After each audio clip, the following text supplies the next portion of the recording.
Welcome to Colonial Sports Center. I'm Ian Kiss, back on the show this week. Rashad Christian, thank you for filling in for me the past 2 weeks. We went old school with some old school graphics from our graphic designer, Matthew Morlino. Yeah. Looking good back 4 years ago. I like this one. You like that one? Yeah. Good job, Matt. We approve.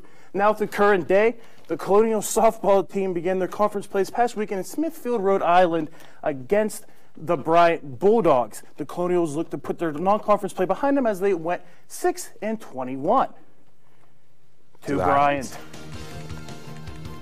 We're going to top it off here, or start it off here with a dinger from Taryn Miller, who gets the Colonials on the board in the third inning. She got all of that one, Rashad. Looks like the pitcher left that right over the plate, and she gets to touch them all. And then runners on second and third. Abrielle McCartney with 2 outs. She gets her time, and she gets her pitch. She's going to get 2 RBIs as Coach Coleman waves in the second run, and the Colonials take the 3-0 lead. Shutout is something we haven't seen all too often this season for the softball team. It's good to see them being so dominant. And now we're back in the 5th. Runners on second and third again, and 1 run will come in for the Colonials. Coach Coleman will hold the runner at third, and it's 4-0. And then a little help here from the bag, and the Colonials push their lead to 5-0. And the ball's going to get past Jordan Gerganis here in the 7th as the Bryant Bulldogs take their first run of the game as they attempt a comeback. They get 1 more run, but Caitlin Elsie shuts down the fort, and the Colonials walk away victorious in Game 1. We even got throwback full screens, too. I like that. The Colonial softball team began their conference play in good fashion. They took the Colonials 2 innings to get going offensively, but they found their stride in the top of the 3rd inning, taking the 3-0 lead and never looking back. The Bulldogs attempted a 7th inning comeback, but Caitlin Elsie and the rest of the RMU defense shut down Bryant's plan before they got any further. Elsie earned her 4th win of the season, going the full way in the circle, only giving up 2 runs on 4 hits. Sophomore Abrielle McCartney led the Colonials with 2 RBIs. Shortly after their win, the Colonials and Bulldogs were back at it to cap off the doubleheader. The last 3 wins for the Colonials marked the very first winning streak of the season, and they were on the verge of a 4th win in a row when they played Bryant for the 2nd time on April 3rd. Interesting fact I found out, Ian.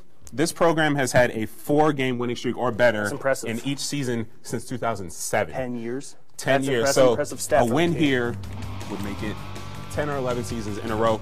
Colonials versus the Bulldogs. We're going to start at the bottom of the 5th. A base hit off the bat of Mariana Politis. She's going to bring in Rachel Monroe for a 2-1 lead here in the middle of the game. Base hit by Brianna Bunner, her only hit of the game, but it would be a huge one as she brings in 2 runs. McCartney and Higgins, they would open up the lead to 4-2. We're in extra innings right now, top of the 8th. 2 runners on. Taylor Bartlow, this time chipping in for the Colonials. She's going to bring in a run. That's Bunner coming in at home plate. This next play, bases loaded. This is a sticky situation for Bryant Bulldogs.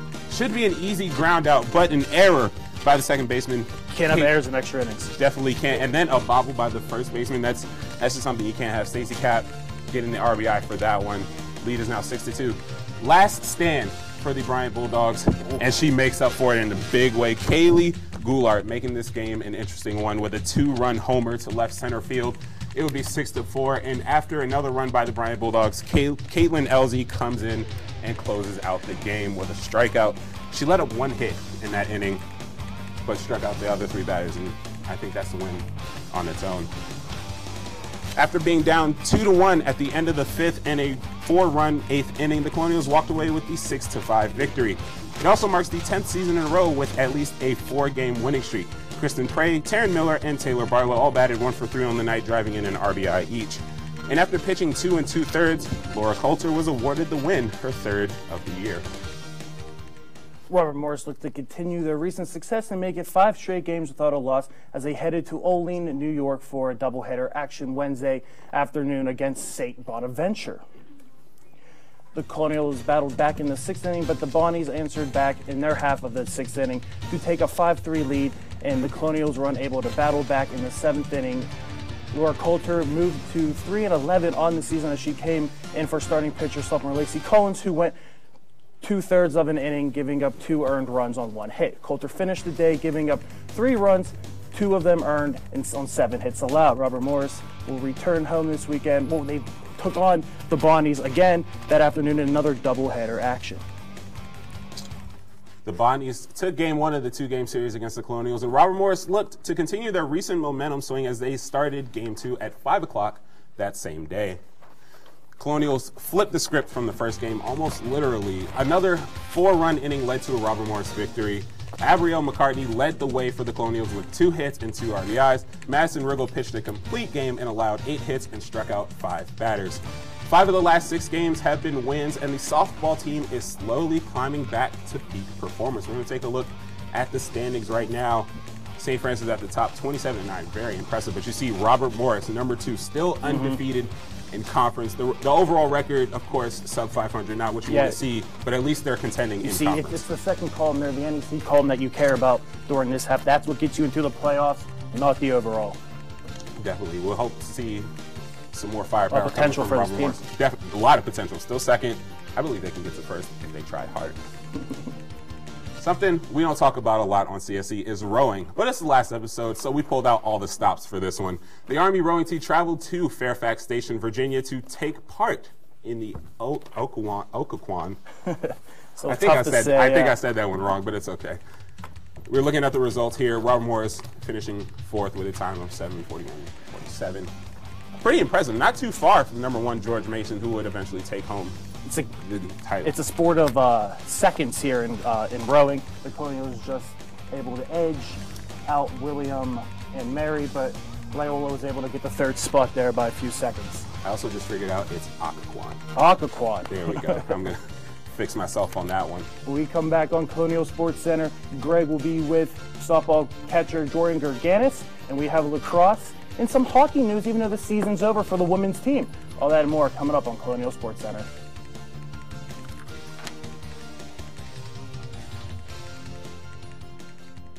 They are the Red Sea. They need to be able to feed themselves. Penn State couldn't beat the Colonials in a game. It truly was a shame. And then Sacred Heart pioneered.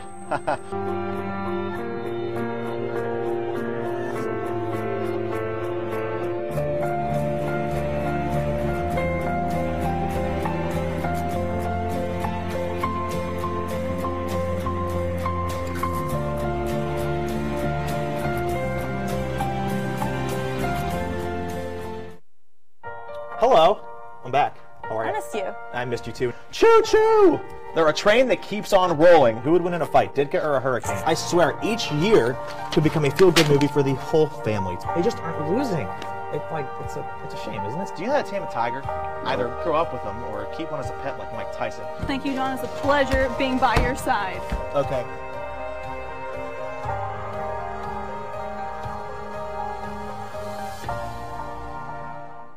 Good morning, good afternoon, and good evening. I'm John Fisher, that's Dante Vermate. Is there a secret? How does he do it? Is it Michael Jordan's secret stuff? I just want to take you home and, I don't know, put you in a little person. Nobody likes a tie, not even this one. Watch and learn, NBA. Pleasure to have you back. All right. I don't like you. It was a barn burner, so strap in. Thanks for having me. I forgot your title.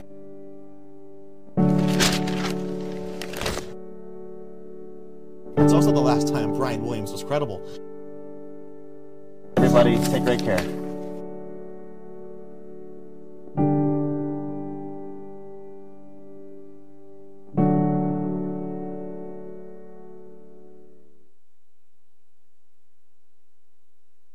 I had the pleasure to sit down with Jordan Gorganis, a senior catcher for the softball team here at Robert Morris.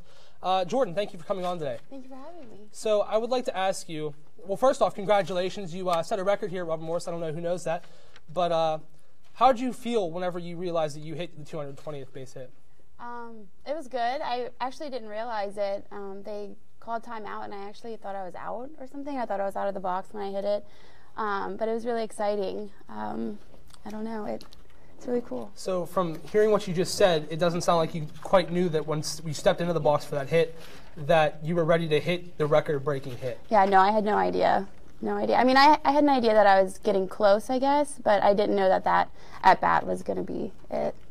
So, in your mindset as a hitter, what do you go through on a daily basis stepping in the box every time? What goes through your mind? I just know that with every pitcher it's going to be different, so the most important thing really is adjusting. And I think that's one of my stronger points, I guess, is just realizing the difference between pitchers and going from there. So being that you are such a successful slap hitter, do you see different approaches from different pitchers? Like, are you pitched to differently than the other girls on the team?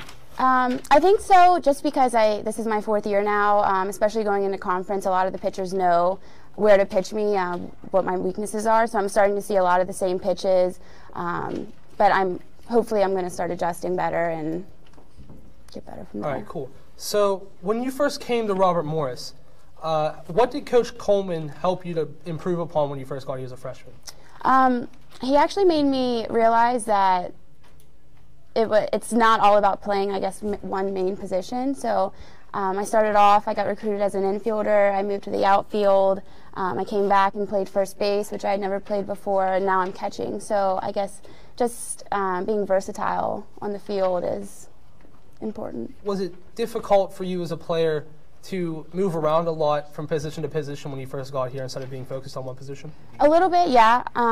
It was tough just because I wanted to be, I guess, perfect at every single position that I was put at, and it changes a lot, so I wasn't able to reach the performance at each position I thought I wanted to, but it got better as time went on. I settled in, I got a little bit more confident, and here we are. So being that you are a catcher, I understand that's a very physical position you have to play. Mm-hmm. How do you keep your body and yourself healthy throughout the season, being how physical it actually is on you? I just make sure that I'm icing after every doubleheader for my knees. I actually had knee surgery a couple seasons ago, so I know from that I have to take care of it extra.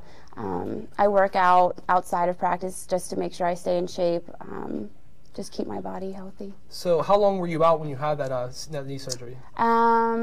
The whole fall season, so I was probably about 3 months, 2.5, 3 months. I got back on the field in January, right once we started our regular season, so it was nice to be back when we started. Looking back at your 4 years here at Robert Morris, do you have a favorite memory you like to look back upon whenever times kind of get rough?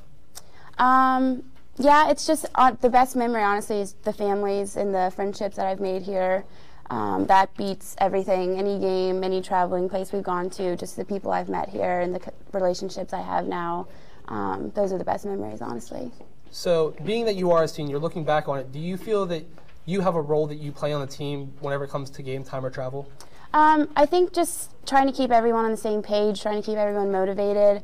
An error isn't the worst thing. And for younger girls, I remember it. I always thought if I mess up, like, that's the worst thing ever, but it's not. And I try to make them realize that it's not the end of the world if we lose. It's not the end of the world if you mess up. Just pick it up from here and keep going. So kind of like it's a short-term memory kind of game. You just got to move on. You kind of try to pass that on to the younger girls on the team. Try to as much as possible. All right. So being that Coach Coleman has been your coach for your 4 years, has he developed anything in you that you want to carry on after your career? Yeah, it's thinking ahead and always staying positive, and maybe one decision isn't right for this instant, but if you keep looking ahead, it's going to get better, and it's not always going to be bad. So being that you're a senior, what is your ultimate goal for this season at the end of it? Win the NEC tournament. NEC tournament. Thank you very much for coming on. Thank you for having me. I appreciate it very much. When we come back, we're going to go back to Ian and Rashard on the desk. We're going to start off with some lacrosse highlights. Come on back to Colonial Sports Center.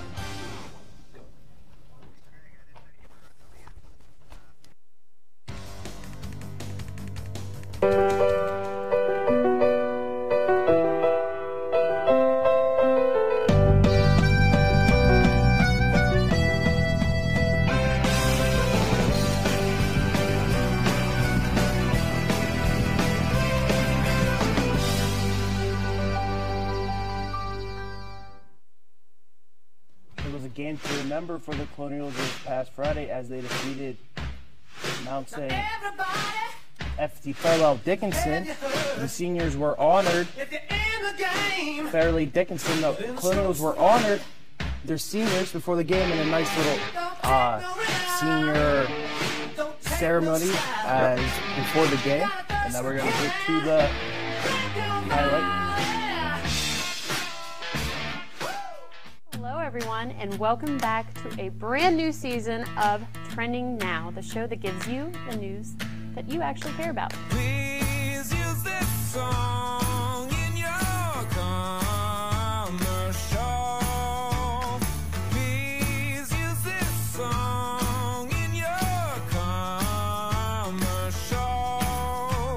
I need the money, so please use this to sell something.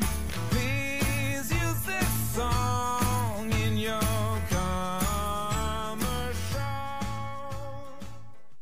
Guess who's back? Back again. Shady's back. Tell a friend. Guess who's back? Guess who's back? Guess who's back? Guess who's back? Guess who's back? Guess who's back? Guess who's back?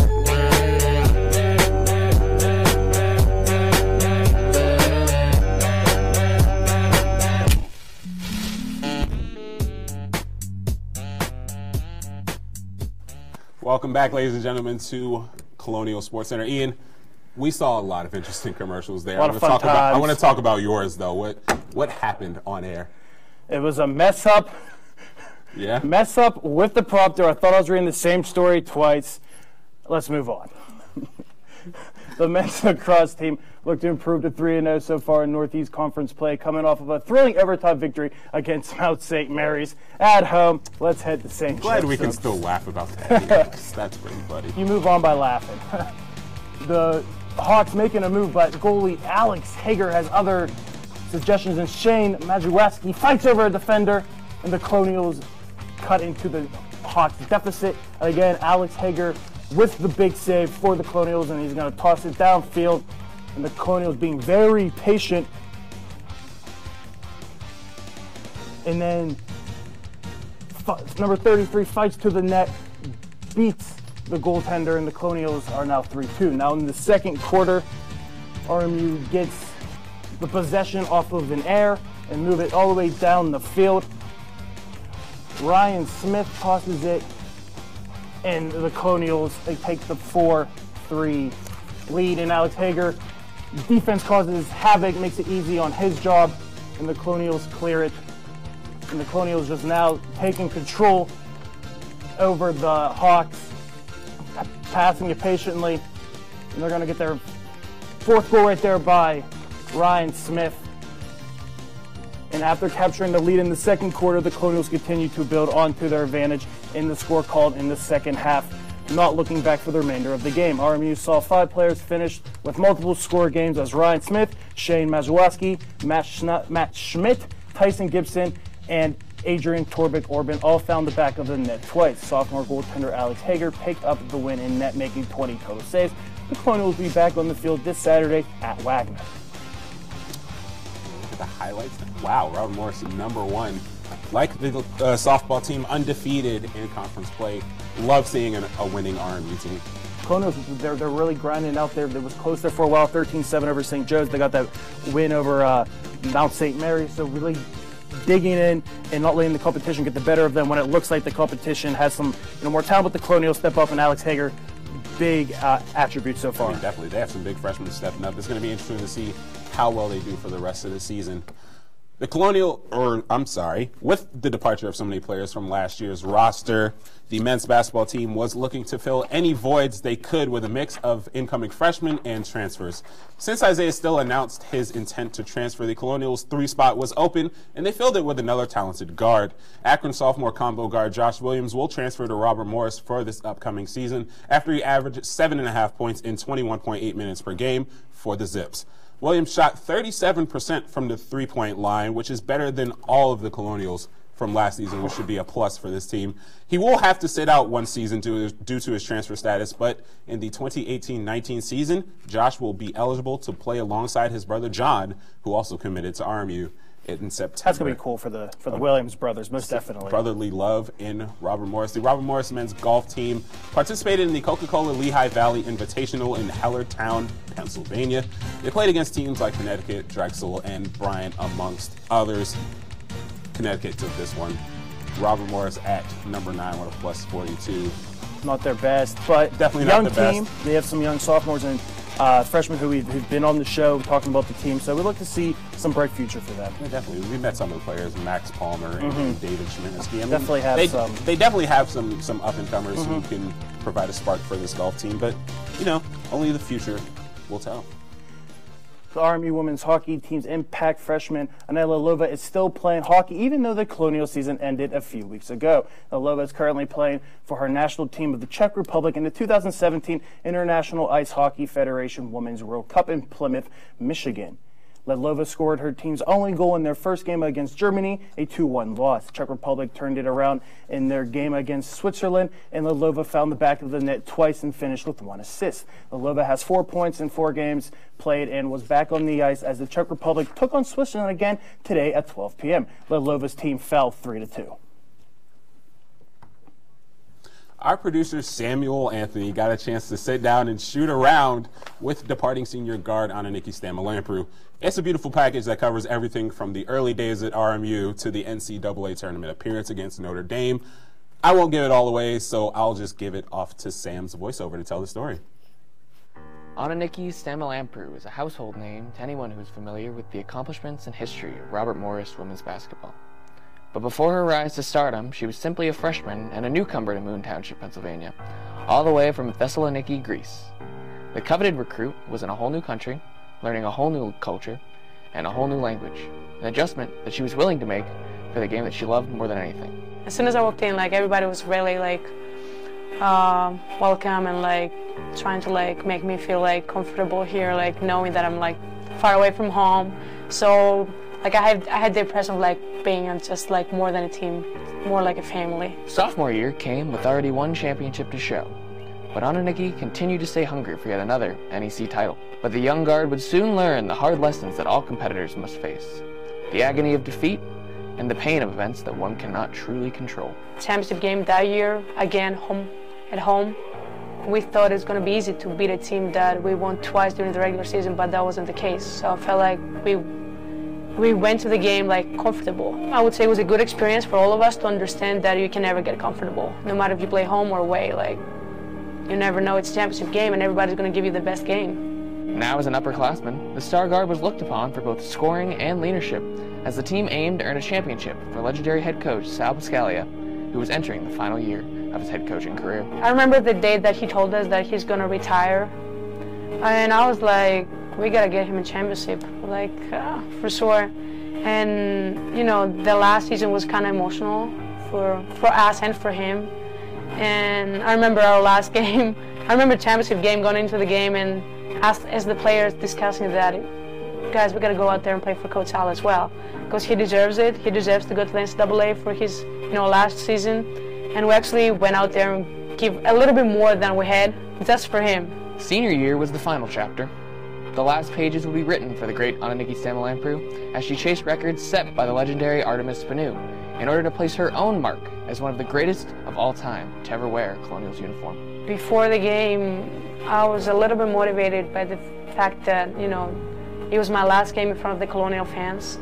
Last game ever in the Sports Center, which is sad but exciting at the same time, because I'm excited for the new arena, for the players that are going to play in it. As soon as the buzzer sound, I just threw the ball in the ceiling, and I remember these people hugging me, the crowd, my teammates, coaches. We're just so I can't even describe or put into words the feelings at the moment. When you realize holding up this trophy is not the value of the trophies, what you did all season to get to that trophy. For the third time in her 4-year career, Stamalampru piloted her team to the NCAA tournament. In what could be her final postseason matchup, Stamalampru faced a familiar opponent as the team once again drew the University of Notre Dame. Well, as soon as I got subbed out, it just it crossed through my mind that it was my last moments wearing the jersey across my chest, and last time being coached by Coach B and playing with my teammates. And you know, I wouldn't expect to react this way and like cheering up and crying, but it just came naturally, I guess. And it was, at the moment I was sad because I realized that my college career was basically over and I would never get the chance to play with my teammates and being coached by my coaches. But at the same time it was joy because I'm very satisfied with what I've done here, what I've accomplished as an individual, as a team. So it was a mixture of emotions at the moment. Although she walked off the court for the final time here in Moon Township, Ananiki Samalampu's legacy will carry a lasting essence through the halls of Robert Morris University. In the remnants of the Charles L. Sewell Center, there will be a lasting image of a player who truly exemplified what it meant to be a Colonial. This is Sam Anthony reporting for Colonial Sports Center. Beautifully done, Sam Anthony and Alec Balenciaga. Good luck to Ananiki in her future endeavors with her basketball career. Now, Rashad, I'm going to give you the floor. As we all know, this is the last episode of CSC for the semester, but it's actually my last one for my career here at RMU. I will be transferring over to Towson, and I can honestly say this was one of the better experiences I've had at this school. Thank you to everyone upstairs, producer Sam Anthony, other producer for another show, Zach Locker. Thank you. You guys crack me up. I love you all. Ian. It's been a fun ride, kid. It's been a pleasure working with you. An Everyone honor. down here makes the show possible. Thank you so much. Greg, thanks for coming on, Malik. Everyone. It was incredible. I loved it. Now we're going to say farewell to the seniors who participated in Colonial Sports Center over their 4 years here at Robert Morris.